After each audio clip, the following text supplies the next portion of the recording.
দেখো পুরো জ্যান্ত মাছ দিয়ে অ্যাকোয়ারিয়াম তৈরি করেছে, সব কিন্তু প্লাস্টিক।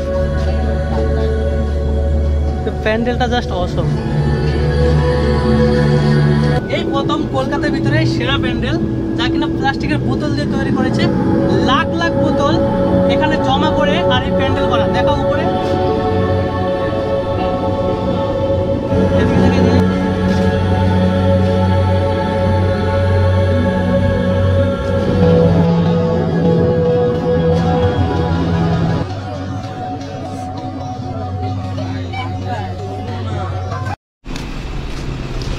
হোয়াটসঅ্যাপ গাইস, সবাই কেমন আছো? আশা করি তোমরা অনেক ভালো আছো, আর আমিও খুব ভালো আছি। এই কলকাতার প্রথম লক্ষাধিক প্লাস্টিকের বোতল দিয়ে তৈরি হয়েছে প্যান্ডেল, আর ভিতরে অ্যাকোয়ারিয়াম সিস্টেম। দারুণ প্যান্ডেল করেছে। আমি তোমাদেরকে দেখাবো বলে প্যান্ডেলে কিন্তু দিনের বেলায় চলে এসেছি, কারণ সন্ধ্যাবেলায় এত ভিড় থাকে ভাই, তাই ওটা আমাদের সম্ভব নয়। কন্টিনিউ দেখো। নিউ হলে চ্যানেলটা সাবস্ক্রাইব, লাইক, শেয়ার করতে ভুলবে না। Let's start.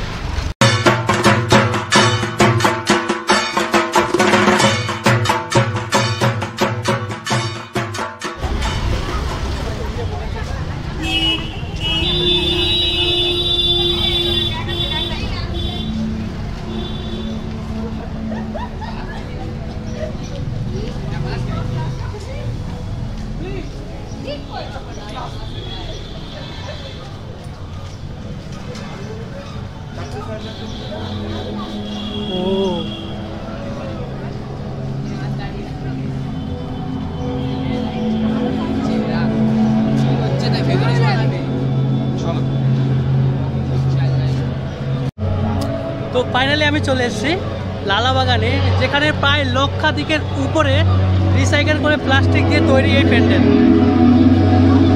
দেখতে পাচ্ছ এগুলো সব বোতল দিয়ে তৈরি করা। লাখ লাখ প্লাস্টিক সংগ্রহ করেছে, আর এটাকে সমুদ্রে তৈরি করেছে। দেন এখান থেকে জাহাজ তৈরি করেছে। লক্ষ লক্ষ প্লাস্টিক রিসাইকেল করে এই প্যান্ডেল তৈরি করা, টোটালি বোতল দিয়ে।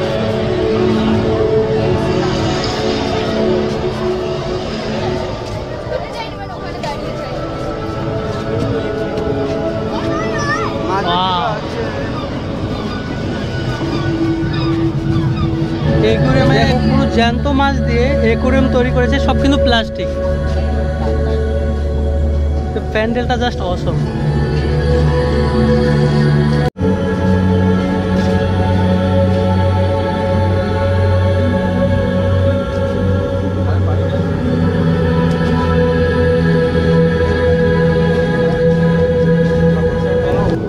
এই প্রথম কলকাতার ভিতরে সেরা প্যান্ডেল, যা কিনা প্লাস্টিকের বোতল দিয়ে তৈরি করেছে।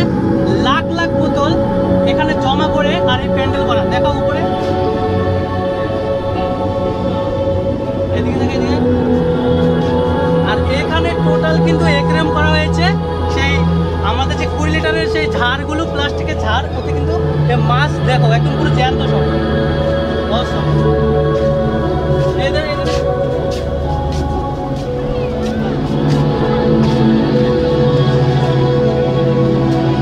টোটাল কিন্তু প্লাস্টিক দিয়ে তৈরি করা। আর প্রচুর গরম, তাও কিন্তু প্রচুর মানুষ আসছে। সত্যি বলতে সেই মহান শিল্পীকে আমি সম্মান জানাই, যার ভাবনা এত নিখুঁত আর এত ট্যালেন্টেড। সত্যি মানুষের মাথায় যদি এতটা জ্ঞান বুদ্ধি না থাকে, তাহলে এত সুন্দর করে থিম করা যায় না।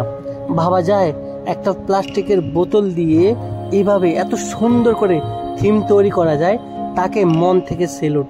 আর আপনারা বলুন, যদি আপনাদের ভালো লেগে থাকে অবশ্যই কমেন্ট বক্সে জানাবেন এই প্যান্ডেলটা আপনারা 10-এ কত দেবেন।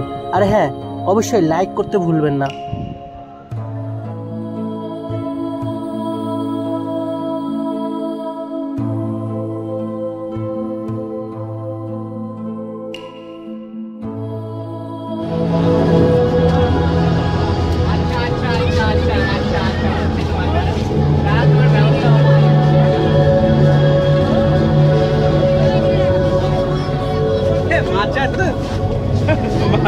মাছ দেখ কত সুন্দর, ভালো ভালো।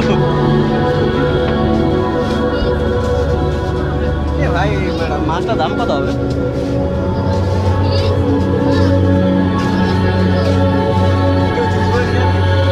বাড়ি থেকে আয় আবার। তো ফাইনালি আমি প্যান্ডেলের ভিতরে চলে এসেছি। এই প্যান্ডেল জাস্ট তোমাদেরকে দেখাচ্ছি,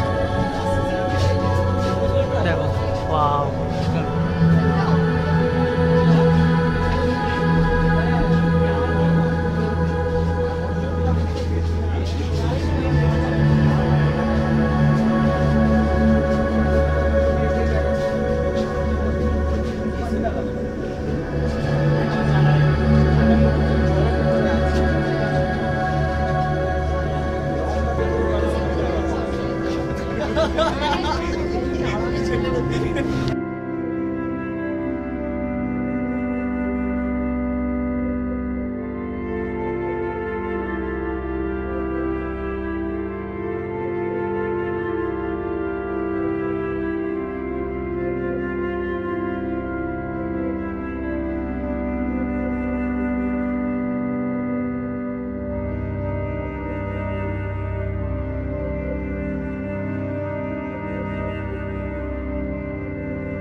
আজকের ভিডিওটা ছিল এই পর্যন্ত। তো আমাকে অবশ্যই কমেন্ট বক্সে কিন্তু জানাবে তোমাদের ব্লগটা কেমন লেগেছে। আর হ্যাঁ, তোমরা কে কোথা থেকে দেখছো অবশ্যই আমাকে কমেন্টে জানাবে। আর যারা এখনও ঠাকুর দেখতে বের হওনি তাড়াতাড়ি বেরিয়ে পড়ো, কারণ কলকাতায় প্রচুর ভিড়। তো সবাই ভালো থেকো, নিজের খেয়াল রেখো। Tata, bye bye. And new হলে চ্যানেলটা সাবস্ক্রাইব করে সঙ্গে থেকো। বাই।